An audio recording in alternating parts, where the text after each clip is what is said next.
Warning sign of cancer, cancer के क्या क्या वार्निंग साइन है, और वार्निंग साइन मतलब एक तरीके से सावधानी अपन कह सकते हैं। तो इस वार्निंग साइन को, वार्निंग मतलब एक चेतावनी कहते हैं, वार्निंग मतलब चेतावनी, यानी कैंसर के ऐसे कौन से साइन हैं जो कि हमें चेतावनी देते हैं, और इसको, इन साइन को अपन एक टर्म से याद करेंगे जिस टर्म को कहते हैं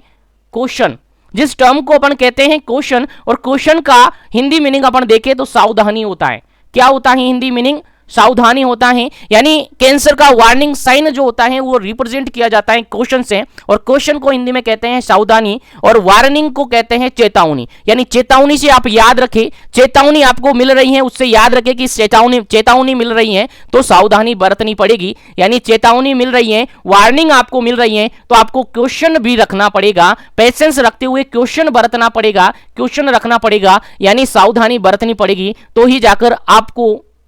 क्या हो सकता है, वार्निंग साइन से छुटकारा मिल सकता है। यानी सिंपली तरीके से केवल याद रखने के पॉइंट ऑफ व्यू से मैं आपको बता रहा हूं, वार्निंग मतलब होता है चेतावनी, वार्निंग मतलब होता है चेतावनी, और चेतावनी अगर आपको मिल रही है, चेतावनी आपको मिल रही है, तो आपको क्या करना पड़ेगा, सावधानी बरतनी पड़ेगी। क्या करनी पड़ेगी, सावधानी बरतनी पड़ेगी। यानी कैंसर का वार्निंग साइन अगर आपसे पूछा जा रहा है तो सीधा सा आपके माइंड में आ जाना चाहिए, वार्निंग साइन मतलब कैंसर के चेतावनी आ रही है, कैंसर की चेतावनी आपसे पूछी है, तो चेतावनी आपसे पूछी गई है, तो चेतावनी है तो सावधानी भी बरतनी पड़ेगी, और सावधानी को अपन इंग्लिश में कहते हैं क्वेश्चन। क्या कहते हैं, क्वेश्चन कहते हैं, CAUTION,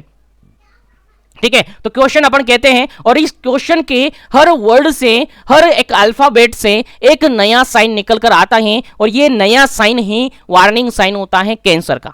देखते हैं कितने वर्ड है यहां पर क्वेश्चन के अंदर, CAUTION,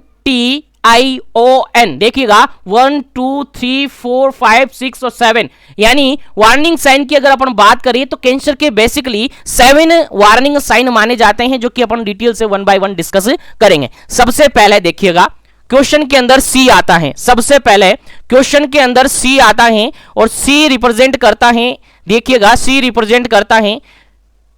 चेंजेज को, C रिप्रेजेंट करता है चेंजेज को। अब चेंजेज किसके अंदर होगा, changes in bladder and bowel habit, ये लाइन आपको याद रखनी होगी। सी मतलब देखिएगा, सी मतलब चेंजेज, चेंजेज का वर्ड स्टार्ट हो रहा है सी से, इसीलिए changes in bladder and bowel habit. देखिए किसी भी पर्सन को अगर कैंसर हो रहा है, चाहे कोई सा भी कैंसर हो,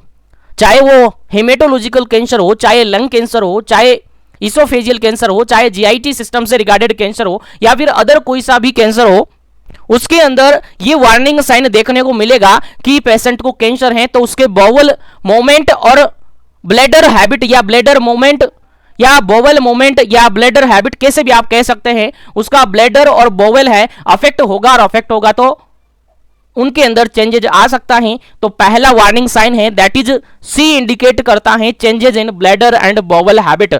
जो कि क्वेश्चन का पहला वर्ड है, पहला अल्फाबेट है। आई थिंक समझ में आ गया होगा। सेकंड अल्फाबेट देखते हैं that is A, second alphabet है दैट इज ए, और ए स्टार्ट होता है any, any sore that does not heal. देखिए एनी श्योर, ए स्टार्ट होता है एनी से, यानी एनी स्टार्ट हो रहा है ए से, यानी क्वेश्चन का ए डिनोट करता है एनी को, और एनी श्योर, श्योर मतलब अपन कह सकते हैं इंजुरी, श्योर मतलब अपन कह सकते हैं इंजुरी, या फिर घाव अपन कह सकते हैं, क्या कह सकते हैं, घाव अपन कह सकते हैं, दैट डज नॉट हील। यानी अगर किसी पर्सन को कैंसर है,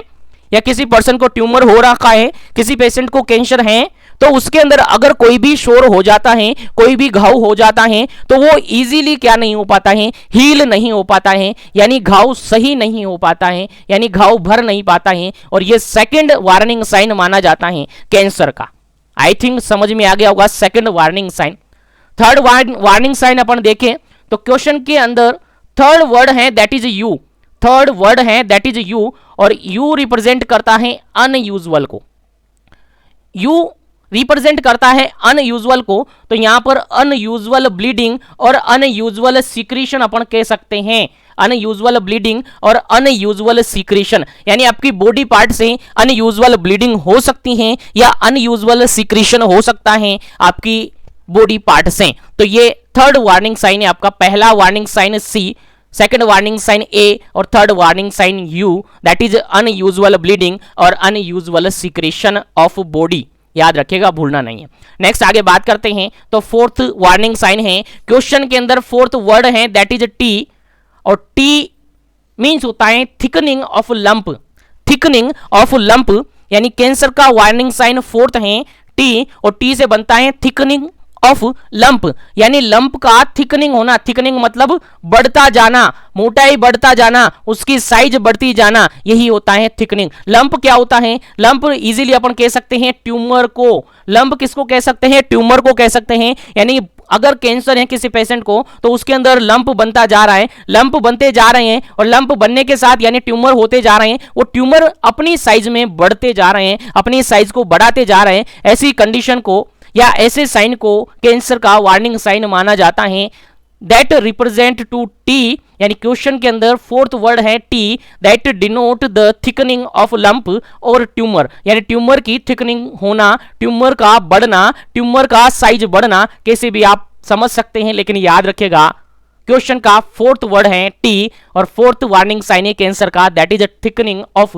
लंप। आई थिंक याद हो गया होगा, समझ में आ गया होगा। चलिए आगे बढ़ते हैं, और नेक्स्ट वार्निंग साइन है क्वेश्चन के अंदर नेक्स्ट वर्ड है दैट इज आई, क्वेश्चन के अंदर नेक्स्ट वर्ड है फिफ्थ वर्ड, क्वेश्चन का फिफ्थ वर्ड है दैट इज आई, और आई इंडिकेट करता है इनडाइजेशन को, आई इंडिकेट करता है इनडाइजेशन को, और इनडाइजेशन का मीन्स आपने अच्छी तरीके से पढ़ा होगा, काफी अच्छी तरीके से मैंने आपको बताया था इनडाइजेशन क्या होता है। यानी नॉर्मली किसी पर्सन को अगर कैंसर है तो उसके अंदर जो डाइजेस्टिव सिस्टम के रिगार्डेड जो नॉर्मल फंक्शन है वो डिस्टर्ब हो जाते हैं, यानी डाइजेशन प्रॉपर्ली नहीं हो पाता है, यानी जो जनरली अपन कह सकते हैं कैंसर पेशेंट के अंदर इनडाइजेशन की भी दिक्कत होती है, इनडाइजेशन के भी कॉमनली प्रॉब्लम देखने को मिलती हैं। तो इनडाइजेशन सिक्स आपका क्या है? फिफ्थ वर्ड है क्वेश्चन के अंदर, फिफ्थ वर्ड है, फिफ्थ अल्फाबेट है दैट इज आई, और आई इंडिकेट करता है इनडाइजेशन को और डिफिकल्टी इन सोलो। अगर इसोफेगस के अंदर डिफिकल्टी हो रही है, इसोफेगस के अंदर कैंसर हो रहा है, तो डिफिकल्टी होगी सोलो में निगलने के अंदर, डिफिकल्टी होगी सोलो करने में, डिफिकल्टी होगी, तो आपका फिफ्थ वार्निंग साइन हो जाता है इनडाइजेशन और डिफिकल्टी इन सोलोविंग। आई थिंक याद रहेगा, भूलेंगे नहीं। चलिए आगे बढ़ते हैं, और नेक्स्ट क्वेश्चन के अंदर नेक्स्ट वर्ड है that is 6 number O. Question देखिए, क्वेश्चन एक बार मैं यहां से लिखता हूं, नहीं दिख रहा हो तो ऊपर CAUTION, जिसके अंदर पहला वर्ड, दूसरा, तीसरा, चौथा, पांचवा और 6 वर्ड है दैट इज ओ, और ओ मीन्स होता है ओबियस, ओ डिनोट करता है ओबियस को, और obvious changes in mole and what, यानी आपकी बॉडी के अंदर कोई भी मोल बनते हैं, मोल मतलब एक तरीके से निशान आप कह सकते हैं, एक तरीके से आप कोई भी साइन कह सकते हैं, कोई भी निशान आपकी बॉडी में बनने लगते हैं, रेडिस हो सकता है या फिर अदर साइन हो सकते हैं, अदर मोल वगैरह बन सकते हैं, आपकी बॉडी में स्क्रीन पर कुछ चेंजेज हो सकते हैं, तो वो बन रहे हैं, लेकिन उनमें धीरे धीरे ऑब्वियस चेंजेज हो रहे हैं। पहले छोटे आकार के थे, छोटे छोटे से निशान आपकी बॉडी पे बन गए थे, लेकिन अब वो धीरे धीरे कंटिन्यूअसली बड़े होते जा रहे हैं। तो सिंपल सी लैंग्वेज में अपन कह सकते हैं कि ये भी क्या है, वार्निंग साइन है कैंसर का, कि कोई भी मोल या वाट आपकी बॉडी पे बन रहा है तो वो धीरे धीरे उसके अंदर चेंजेज आ रहा है, और ये क्या है आपका वार्निंग साइन माना जाता है कैंसर का। तो क्वेश्चन के अंदर 6 वर्ड हैं, 6 अल्फाबेट हैं दैट इज ओ, और ओ डिनोट करता है obvious changes in mole and what. याद रखिएगा, भूलना नहीं है, काफी इंपोर्टेंट है। चलिए आगे बढ़ते हैं, और नेक्स्ट क्वेश्चन के अंदर CAUTION, लास्ट वर्ड है एन, लास्ट वर्ड है इसके अंदर एन, एन फोर होता है नेजिंग कफ और हॉर्सनेस ऑफ वॉइस। देखिएगा क्वेश्चन के अंदर एन पार्ट है, एन अल्फाबेट है, जिसका मीन्स होता है नेजिंग कफ और हॉर्सनेस वॉइस, यानी कैंसर अगर किसी पेशेंट को है तो उसकी आवाज या उसके अंदर जो कफिंग होती है वो कंटिन्यूअसली बनी रहती है, यानी कफिंग अगर किसी पेशेंट को हो रही है और कंटिन्यूअसली कफिंग हो रही है, दैट साइन डिनोट करता है कि पेशेंट को कैंसर हो सकता है। हर केसेस के अंदर ऐसा नहीं होता है कि उसको कैंसर होगा, लेकिन ये वार्निंग साइन के रूप में माना है कि अगर परसिस्टेंट काफी टाइम तक, महीने 2 महीने तक परसिस्टेंट कफिंग बनी रहती है, दैट डिनोट करता है कैंसर को। तो लास्ट और 7th वार्निंग साइन माना जाता है कैंसर का दैट इज एन, और एन डिनोट करता है नेजिंग कफ और हॉर्सनेस वॉइस को, यानी पेशेंट की वॉइस भी भारी हो जाएगी, वॉर्सनेस वॉइस हो जाएगी। तो आई थिंक यहां तक आपको कंप्लीटली समझ में आ गया होगा।